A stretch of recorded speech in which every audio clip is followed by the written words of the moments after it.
Le procédé digitalisation se poursuit pour ce webinaire réalisé en partenariat avec Végétal Solutions et Isatech. Centralisé, fiabilisé, piloté, eh bien, quoi de mieux que de mettre en place votre ERP en s'appuyant sur un retour d'expérience particulièrement réussi. C'est tout l'enjeu de ce webinaire. J'ai le plaisir d'accueillir Nathalie Broust et Cédric Moins. Bonjour à vous deux. Bonjour Pierre. Nathalie, vous êtes responsable du pôle administratif, financier et ressources humaines. Et quant à vous, Cédric, eh bien, vous êtes responsable du système d'information, tous deux pour Végétal Solutions. Et à vos côtés, Yves-Marie Bérien. Bonjour Yves-Marie. Bonjour Pierre, bonjour à tous. Yves-Marie, eh bien, vous êtes responsable produit ERP, expert agroalimentaire pour la société Isatech. J'en profite pour signaler aux professionnels qui nous regardent que le chat est ouvert. N'hésitez pas à poser vos questions dès maintenant. Yves-Marie, Nathalie, Cédric y répondront à l'issue du webinaire par écrit. Entrons dans le vif du sujet, si vous voulez bien. Je me tourne vers Cédric. L'implantation de cette ERP s'est particulièrement distinguée par sa rapidité d'exécution. Oui, en effet, notre projet s'est concrétisé en un temps record.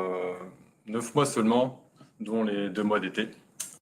Donc c'est vrai que c'est une véritable performance quand on sait qu'un ERP d'une telle envergure, c'est souvent entre 12 et 18 mois. Donc moi, je suis arrivé à Végétal Solutions en 2023. Donc la direction m'a confié la mission de moderniser le système d'information en remplaçant l'ERP historique qui avait déjà plus de 10 ans par une solution plus performante et plus évolutive. Donc, quand je suis arrivé dans le service, on était 2 personnes. Donc, la personne qui était déjà en place quand je suis arrivé est restée à 50% pour continuer à gérer les projets qui étaient déjà en place. Et du coup, moi, ma mission principale, c'était de moderniser le système et de migrer vers un ERP plus moderne. Ouais, c'est clair pour votre mission, Cédric. Nathalie, je me tourne vers vous. Un déploiement en 9 mois, un déploiement particulièrement rapide, c'est lié à la méthodologie qui a été adoptée. Oui, c'est ça. Et chez nous, on fonctionne beaucoup en mode projet. Et on a fait donc une phase de préparatoire intense en mobilisant presque 50% de l'entreprise. On a mis en place un référent par service pour pouvoir être au plus proche des utilisateurs qui vont justement bénéficier de cette ERP. Et cette démarche participative a fédéré les équipes autour d'un seul et même projet, la mise en place de l'ERP pour pouvoir déployer cette ERP. Ouais, c'est un point clé, c'est un point important, la mobilisation de tout le personnel, Nathalie. C'est effectivement dans notre ADN. Donc nous, Végétal Solutions, on est une entreprise qui a un peu plus de 30 ans d'existence, 25 salariés. Nous sommes situés donc à La Chapelle-sur-Erdre, à côté de Nantes. Et notre métier, c'est de distribuer des fruits et légumes à destination de l'agroalimentaire, des industries agroalimentaires. Nous sommes le lien entre le fournisseur et le client. Et nous sommes garants en fait de la qualité de nos produits et du sourcing de ces produits.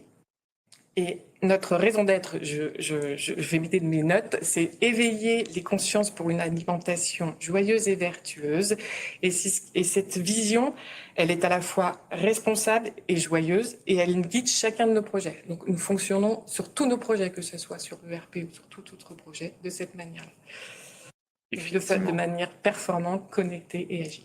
Voilà, exactement. Performance, agilité, c'est effectivement des enjeux clés autour de la mise en place de cette ERP. Cédric, revenons un peu aux attentes, l'origine du projet. Déjà, pourquoi avoir choisi un ERP centralisé en mode SaaS?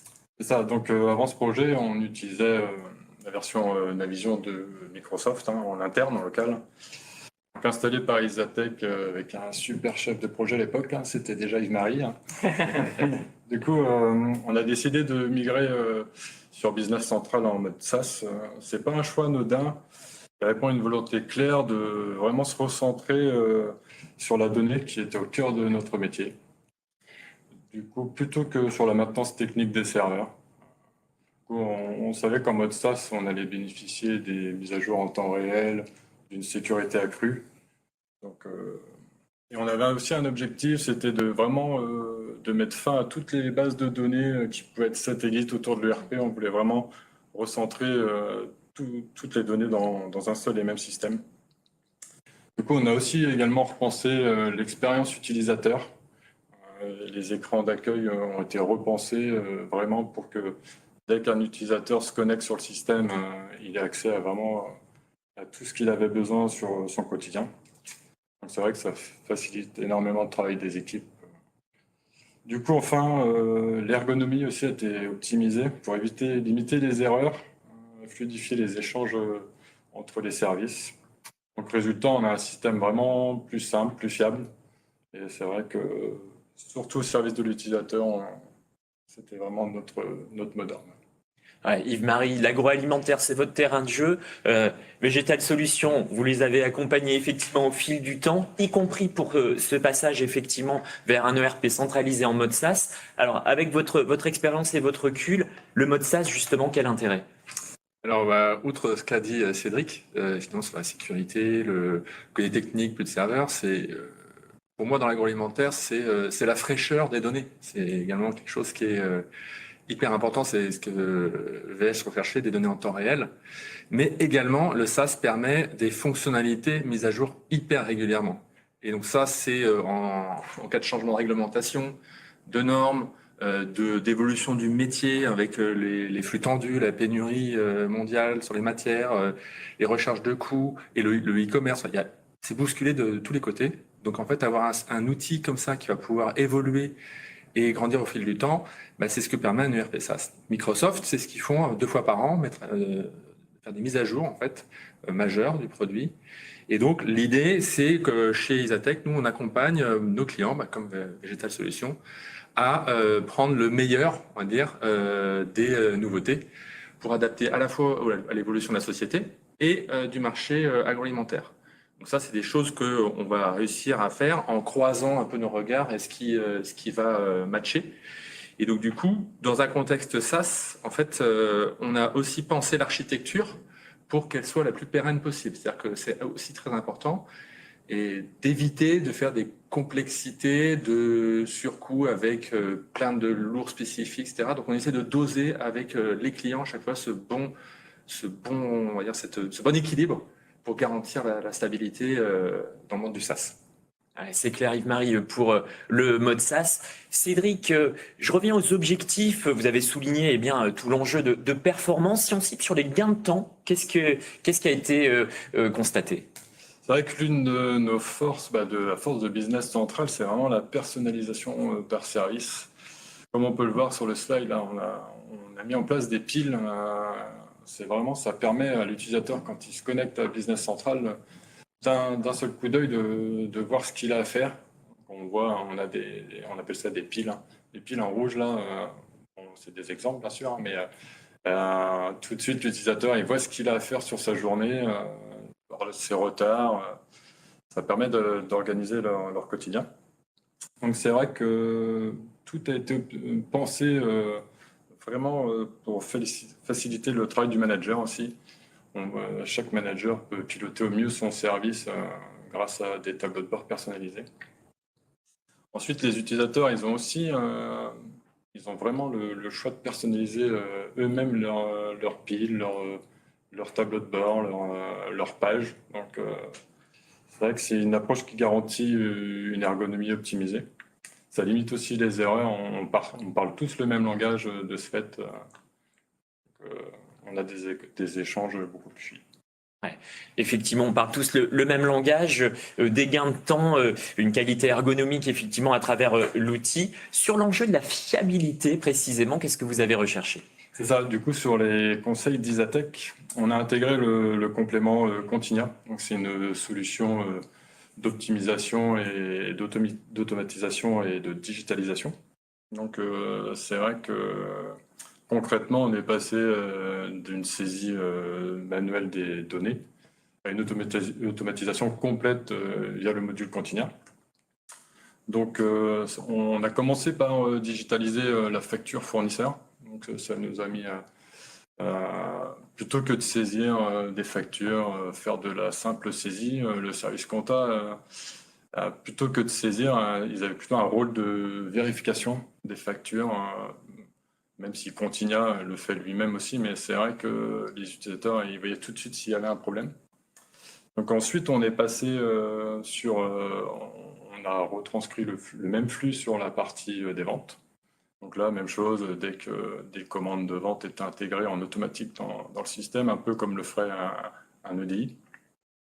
Donc on estime que grâce à cette automatisation, on a gagné plus de 90% de temps grâce à l'automatisation. Donc c'est pas négligeable en là.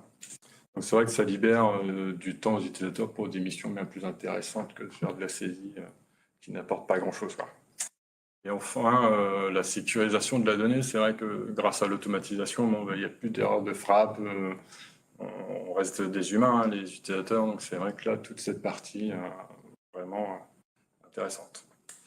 Du coup, le retour des équipes, je pense que maintenant, il pourrait plus se passer de Continia, vraiment. On sait c'est un des modules qu'on ne pourra plus jamais retirer de Business Central, tellement il nous fait gagner du temps. Et là, j'ai parlé vraiment du flux d'importation dans le système, mais aussi on gère toute l'automatisation via Continia.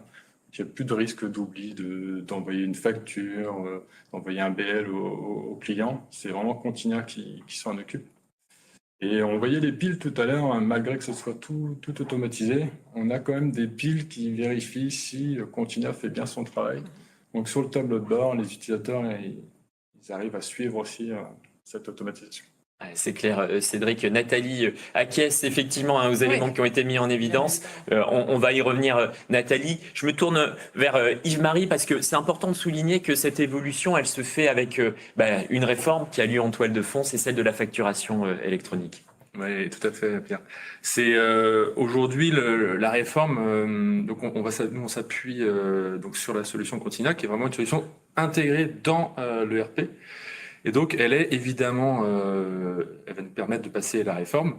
Donc, une annonce toute récente, là, ils vont même intégrer dans l'abonnement une plateforme agréée, donc, au même prix. C'est-à-dire que, par exemple, Digital Solutions, si je choisis cette plateforme agréée, ne va pas payer un centime de plus pour cette réforme. Donc ça, c'est déjà un choix de partenariat on est content d'avoir fait parce que nos clients vont se retrouver. C'est une simplification. Et donc, ça permet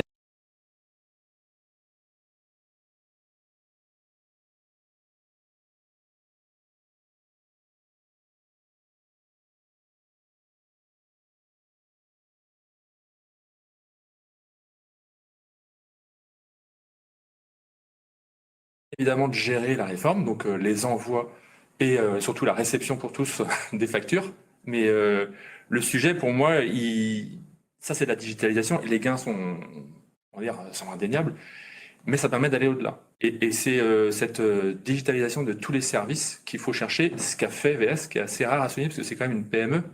Donc avec on était sur 25 personnes, enfin il y a quand même beaucoup d'entreprises agroalimentaires qui peuvent s'inspirer de ça, parce que c'est un gain énorme pour les services clients. C'est-à-dire on utilise ce genre de module pour sortir du cadre purement, à la limite, réforme et réglementaire. Complètement. Donc c'est vraiment une opportunité, cette réforme, pour, si on a le bon état d'esprit, d'aller au-delà.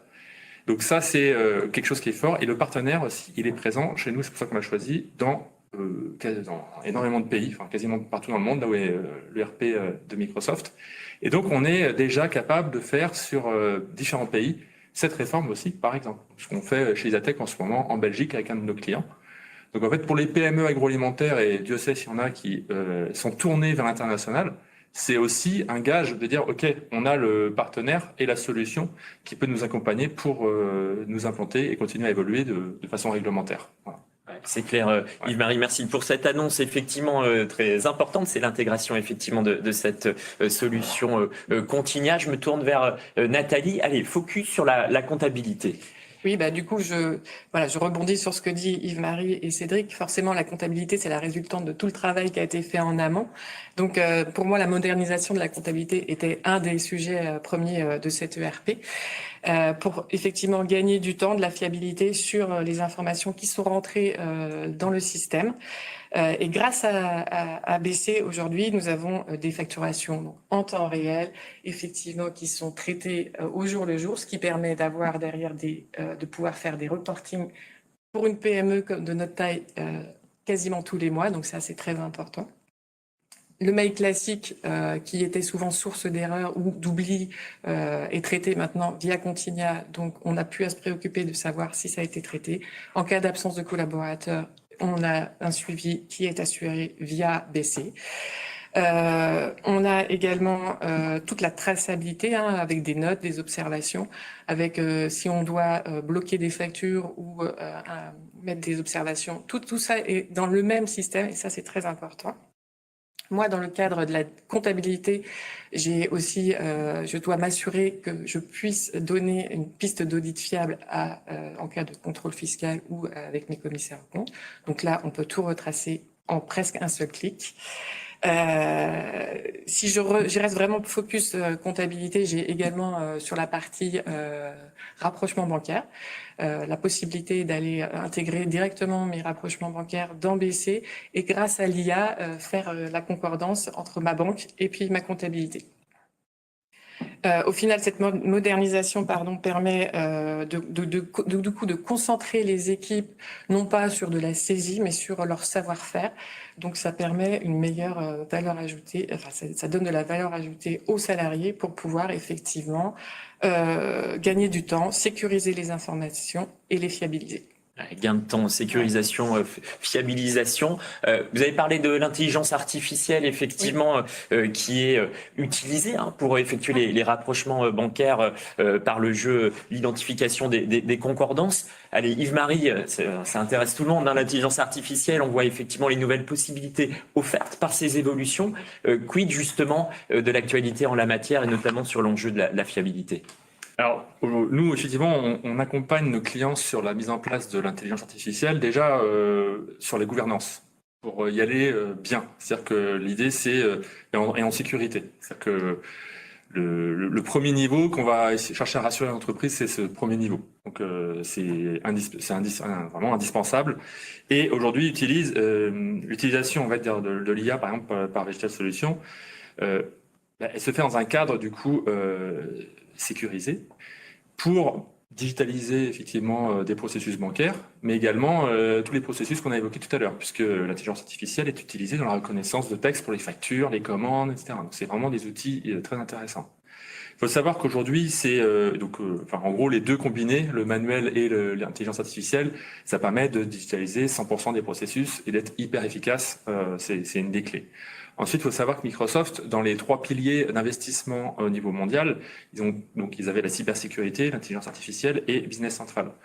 Donc en fait, dans l'outil lui-même, on a énormément de fonctions en fait qui vont bénéficier de ces apports pour aller chercher des gains de productivité à différents niveaux. Donc on l'a aujourd'hui dans ce qui va sortir, en gros, les agents, on entend beaucoup parler de ça.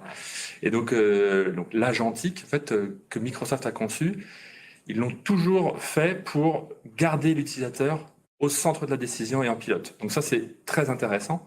C'est-à-dire qu'à chaque fois, effectivement, on est dans ce rôle d'analyse, de contrôle qu'évoquait Cédric et Nathalie. Donc c'est-à-dire qu'on va avoir son agent qui tourne tout seul, mais avec des capacités d'interroger. Donc en gros, c'est-à-dire qu'on a la sécurité, l'automatisation et l'humain au centre pour avoir du coup une fiabilité accrue avec ces nouvelles fonctionnalités. Ouais, c'est clair sur les nouvelles possibilités offertes par l'intelligence artificielle. Et effectivement, cette IA, elle modifie la façon d'agir. L'humain est au centre, peut-être plus en amont au tout départ et puis plus en aval dans une logique de contrôle. Sur ce projet, et c'est une des spécificités de Vegetal Solutions, ce qu'il faut souligner, Nathalie, c'est la multiplicité des partenaires, ce qui pose nécessairement un enjeu d'interopérabilité. C'est ça, effectivement. Exactement. Donc pour Vegetal Solutions, l'efficacité repose sur le fait d'aller vite et bien. Et toutes les données qui sont rentrées aujourd'hui dans le système doivent pouvoir aussi être retransmises à nos partenaires, qui sont des stockeurs, des transporteurs ou des laboratoires d'analyse. Et j'en passe parce que je pense qu'il y aura peut-être d'autres connexions possibles, doivent être transmises avec le même langage et de façon fiable. Donc, du coup, l'ERP centralise bien toutes les données et nous devons les diffuser donc à l'extérieur grâce au l'EDI, API et voilà. Et je rebondis aussi sur ce que disait du coup Yves-Marie. Nous allons devoir nous mettre aussi à la page comme toutes les entreprises, c'est la facture électronique. Et du coup, voilà, pardon, excusez-moi, j'ai perdu mes mots. Du coup, l'ERP va nous y aider et continuer également pour pouvoir répondre aux différentes normes. Et donc, en fait, notre capacité réside, la capacité excusez-moi, j'ai perdu mes mots. Pas de souci, Nathalie. Effectivement, on est sur, effectivement, cette facturation électronique. Continia va vous y aider. C'est et ça. donc, en résumé, c'est un levier pour fiabiliser, c'est ça. Et puis, les flux qui sont répétitifs aujourd'hui, qui n'apportent rien, sont vraiment gérés par Continia. Et nous, on a aujourd'hui des salariés qui ont une valeur ajoutée sur d'autres fonctions que l'on peut effectivement pousser et laisser de côté la partie saisie. C'est très clair, Nathalie. Merci. On a bien vu effectivement avec cet ERP l'enjeu de fiabiliser. Je le répète, mais c'est effectivement un enjeu clé. Les données ont été centralisées. Cédric, quelque part, ce qui est important de souligner, c'est que tout ce travail, c'est aussi un socle pour un pilotage plus efficient. Oui, c'est ça. L'un des apports majeurs vraiment de la fiabilisation des flux, c'était vraiment d'avoir une donnée fiable, puisque tout le monde puisse se servir de la donnée et être sûr que, comme je disais au tout début, on avait une multitude de bases de données satellites. Est-ce qu'elle était à jour? Souvent, les services disaient, moi j'ai un résultat, un autre service, il n'avait pas le même résultat. Vraiment, c'est vraiment ce qu'on a voulu fiabiliser, qu'il y ait une seule donnée et ça soit l'ERP qui la donne. Donc c'est vrai que dans le déploiement du projet, il y avait, je dirais, un mini-projet à part, c'était vraiment la BI. On peut considérer vraiment que c'était un projet qu'il ne fallait pas négliger. On l'a identifié tout de suite. On voulait vraiment qu'à la sortie de Business Central, on ait des données fiables et qu'on puisse avoir vraiment du reporting en temps réel. Donc c'est vrai que dès que la première année qu'on a utilisé Business Power BI, ça nous a servi à vraiment vérifier nos données. On s'en est servi pour ça aussi, pour vraiment vérifier que toutes les données qui avaient été reprises de la migration étaient correctes. Donc c'est vrai qu'on a la chance aussi d'avoir une personne chez Vegetal Solutions qui est dédiée à Power BI, donc au reporting. C'est vrai que c'est un peu le référent de tous les services. Dès qu'il y a des besoins en reporting, ça passe par cette personne. Donc grâce à Power BI aussi, les utilisateurs ils sont vraiment autonomes sur cette partie-là. Ils n'ont plus besoin d'attendre qu'il y ait des reportings générés par le service informatique. Et ils ont une page web. Certains préfèrent dans Business Central ou dans Teams même. C'est tellement, on est dans un environnement Microsoft, donc c'est vrai que il y a une multitude de possibilités. Donc en fonction des services, c'est vrai que chacun fait comme il préfère. Donc c'est vrai que c'est un outil qui facilite le pilotage opérationnel aussi. Donc pour les responsables de service, c'est vrai que c'est intéressant. Pour la direction aussi, pour prendre des décisions stratégiques, c'est vrai que c'est un outil d'aide très intéressant. Là, ce nous on a comme projet à moyen terme, c'est de créer des tableaux de bord interactifs, vraiment et personnalisables pour chaque service. Ça, c'est vraiment notre prochain objectif. Et donc, si je devais résumer, Power BI, c'est vraiment un levier très intéressant pour le suivi client, et donc pour les prises de décision rapides également. C'est vrai que sans Power BI, on n'aurait pas autant de capacité qu'actuellement nous avons. Ouais, c'est clair, Cédric, un levier pour le service client. On a vu effectivement un niveau opérationnel, un niveau stratégique. Je me tourne vers Nathalie. Alors justement, le pilotage au niveau des services comptabilité et finance, qu'en est-il? Et bien, je dirais que le mot d'ordre, hein, c'est vraiment centraliser, fiabiliser. Je répète et je Mm. redis ce que Cédric a dit également tout à l'heure. Effectivement, avant la mise en place de BC, on avait donc notre ERP, mais à côté, on avait plein de satellites. Ça pouvait être des Excel, ça pouvait être des BI aussi, mais tout était un petit peu éparpillé sur le serveur ou des fois même sur les postes de chaque utilisateur. Donc, on n'était pas sûr d'avoir toujours les dernières versions à jour avec les bons chiffres. Tandis que là, l'ERP, effectivement, nous permet d'être sûr que l'information sort de la même base et qu'ensuite, elle est retranscrite, effectivement, avec tous les outils Microsoft qui sont annexes. Et du coup, alors moi sur la partie vraiment finance, je n'ai pas encore eu le temps d'aller jusqu'au bout de tout ce qui peut être mis les rapports d'analyse qui ont pu être mis en place, parce que mon objectif premier avec Cédric, c'était, comme il l'a dit tout à l'heure, déjà d'être sûr et d'être vraiment sûr que la donnée qui est rentrée est la bonne pour pouvoir ensuite la retravailler. En résumé, la centralisation et la structuration des données offrent un pilotage beaucoup plus efficace et beaucoup plus serein. Ouais, effectivement, donc un pilotage plus efficace, plus serein. J'ai noté Nathalie, qui a encore du potentiel à explorer Oui. sur Oui, la oui. partie Je pense que je vais finance. encore embêter Isatec. Bon, eh bien, c'est de belles perspectives. Si on regarde le marché, la consommation alimentaire, le paysage commercial, on le sait, une fragmentation des comportements de consommation, une hybridation des circuits de commercialisation avec eh bien, une montée en puissance de l'omnicanalité, hein, notamment sur le circuit du e-commerce. Alors, quand on pilote une PME agroalimentaire, eh bien, il faut pouvoir jongler avec eh bien, toute cette variabilité. Il faut pouvoir gérer la complexité, peut-être essayer d'affiner au mieux en fonction des circuits de commercialisation, des clients, l'offre et la proposition. Yves-Marie, cet enjeu, il est vrai pour Végétal Solutions, mais il est vrai pour toutes les PME agroalimentaires. Oui, tout à fait, Pierre. C'est aujourd'hui le service client. On a l'occasion de le voir, d'en discuter avec plusieurs acteurs de la filière, que ce soit au CFIA ou à d'autres salons. Et effectivement, il y a un grand chamboulement, on va dire, réglementaire au niveau marché. Les consommateurs toujours plus exigeants. Hein, c'est un fait, et c'est une pression qui se retraduit même chez des sociétés comme Végétal Solutions, qui travaillent en B2B et qui sont répercutés par cette tension sur leurs clients, en fait. Donc voilà, c'est vraiment une chaîne globale, et cette recherche d'omnicanalité, ça va se traduire par effectivement des canaux de vente qui n'existaient pas forcément. Tiens, on va se lancer sur du e-commerce alors qu'on le faisait, c'était pas naturel. Comment y aller, hein, c'est des choses comme ça que des sociétés, même à la limite en B2B, où on peut se dire qu'on n'est pas au fond du client, du consommateur, vont avoir à appréhender. Donc c'est l'occasion de faire naître des nouveaux services aussi pour leurs clients, faire naître un tas de choses. Donc c'est un levier aussi d'innovation, de services et d'organisation qui est très intéressant. Mais voilà, on est en plus dans un écosystème de PME agroalimentaire. Digérer tout ce qu'on vient de se dire sur la réforme, les enjeux de flux tendus, etc., plus ça fait beaucoup à gérer. Ouais, alors justement, chez Isatec, comment on accompagne ces évolutions? Ouais. Donc nous aujourd'hui, le RP Business Central, il est déjà effectivement enrichi par notre savoir-faire chez Isatec. Donc ça fait plus de 40 ans qu'on travaille dans l'agroalimentaire, les fournisseurs de la grande distribution. Voilà, on est on va dire au chevet de nos clients, voilà, sur ce sujet-là. C'est vraiment très important et ça nous tient à cœur.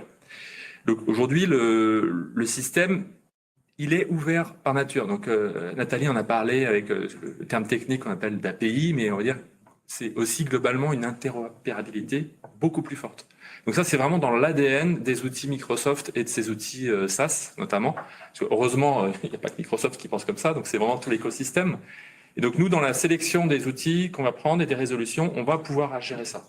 Donc apporter, par exemple, avec Business Central, des fonctionnalités natives de connexion à Shopify, qui est un des leaders. Et dans notre catalogue d'offres, on va référencer des compléments, un peu comme on avait Continia, des compléments pour se connecter à d'autres plateformes d'e-commerce, pour donner le choix à nos clients.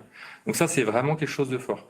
Idem sur les parties prévision de vente, des choses comme ça, l'interopérabilité avec l'IA embarquée, et que Business Central peut dialoguer avec Excel, avec l'IA hyper nativement, ça va permettre de mettre des solutions simples, efficaces pour faire des prévisions de vente, des petites choses comme ça qui vont être embarquées dans les outils.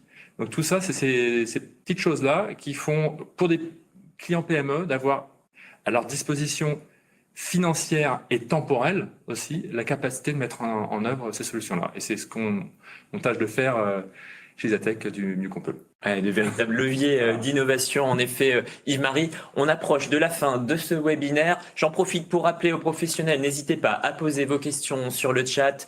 Nos experts autour de la table y répondront par écrit à l'issue du webinaire. Allez, dernier tour de table, exercice de synthèse et puis aussi de concision. Il nous reste peu de temps avant l'issue du webinaire. L'idée, allez, c'est de donner quelque part les clés du succès dans un partage de bonnes pratiques, Cédric. Alors notamment sur la méthodologie, quels sont les points clés? Je dirais que l'un des piliers de la réussite de notre projet ERP, ça a vraiment été les key users, hein, comme Nathalie le disait tout à l'heure. C'est vrai qu'on avait une ou deux personnes même de chaque service qui faisaient partie du groupe de travail tout au long. Et en plus, ils ont été embarqués dès le début du projet. C'est ça qui est très important. Ils ont vraiment, je pense que sans les key users de chaque service, on n'aurait jamais pu réussir un aussi beau projet. C'est vrai que c'est eux qui ont le savoir métier, hein, qui remontent au SI les besoins. Donc, sans eux, on ne pourrait pas deviner. Sans nous, ils ne pourraient pas concrétiser leurs besoins. Donc, c'est vrai que c'est un travail d'équipe. Ensuite, c'est vrai que c'est un projet qui est tout le temps... Finalement, on dit que c'est un projet, mais ça va durer ad vitam, quoi. C'est vrai que ça ne s'arrête jamais, surtout avec Business Central qui évolue sans arrêt, tous les 6 mois avec les nouvelles mises à jour. C'est vrai que c'est les key users qui nous remontent les besoins du terrain. Et nous, on leur indique les nouvelles fonctionnalités de Business Central. Donc, c'est vrai que c'est un travail d'équipe. Donc, en plus de ça, on interroge quand même régulièrement des clients. Malgré que là, c'est vrai qu'on fête le premier anniversaire, nous, de Business Central. Et c'est vrai qu'on a besoin d'avoir les retours clients aussi pour savoir si nos process ils sont bien mis en place, ils correspondent bien à leurs besoins. Donc, c'est vrai que chez nous, le service marketing s'occupe de ça, de savoir si nos process correspondent bien avec les besoins aussi de nos clients. Ouais, c'est clair, effectivement, pour cette méthodologie, le rôle clé des utilisateurs clés et puis le besoin d'interaction, effectivement, avec les clients. C'est un processus vivant, évolutif. Nathalie, même question? Aujourd'hui, dans une PME, c'est vrai qu'on pourrait se dire un DSI, c'est peut-être surdimensionné, mais non, pas du tout, parce que nous, on a besoin vraiment de fiabiliser. Je répète, c'est vraiment le mot conducteur de cette interview, c'est fiabiliser les données, sécuriser l'outil. Et Cédric, effectivement, a raison. Il n'est pas là juste pour fiabiliser les données et l'outil, mais il est là aussi pour coordonner tous les métiers, pour pouvoir écouter les demandes des utilisateurs, parce qu'on est en perpétuelle évolution tout le temps. On évolue tout le temps et on le voit bien. Aujourd'hui, tout va vite avec la digitalisation. Donc, on est obligé de suivre et d'avoir effectivement une personne comme Cédric au sein de notre entreprise. C'est très, très important. C'est clair, Nathalie. Cédric acquiesce effectivement un rôle clé autour effectivement du DSI. Yves-Marie, le mot de la fin. Le mot de la fin, c'est que effectivement, c'est l'humain. C'est une démarche qui a commencé. Moi, c'est vraiment le conseil que je donnerais à toutes les PME. C'est déjà la démarche projet. Elle a commencé. Quand on parle de projet, c'est pas juste le projet RP, c'est dès l'avant-vente, dès le cahier des charges. Cette démarche d'équipe, c'est déjà de le construire là, et on abat un paquet de barrières. Et ensuite, après, ça a été effectivement l'humain, donc l'utilisateur final, au centre des préoccupations, pour dire la personnalisation des piles, qu'est-ce qu'il va voir tous les jours en se connectant, donner envie aux utilisateurs, parce que derrière, c'est la fiabilité qui va s'en ressortir. Et à la fin, effectivement, cette fusion des rôles qu'on constate, nous, sur le marché, chez pas mal de nos clients, où là, tout récemment, j'ai un DSI qui est devenu directeur supply chain. Voilà. Et on en parle de plus en plus. Là, c'est les métiers de l'agroalimentaire notamment. Il y a des enjeux de digitalisation qui sont tellement forts dans les métiers que cet esprit d'équipe va carrément jusqu'à une hybridation, en fait, pour moi, des profils sur les postes. Et donc, ça fait une expérience humaine hyper riche. Donc, voilà. Merci Yves-Marie pour cette perspective effectivement très enrichissante et puis votre expertise. Merci, un grand merci Nathalie, Cédric pour votre témoignage, votre transparence et ce retour d'expérience qui est utile évidemment à tous. Hello, procédé digitalisation se poursuit. Rendez-vous à 11h30 pour le prochain webinaire. À très vite.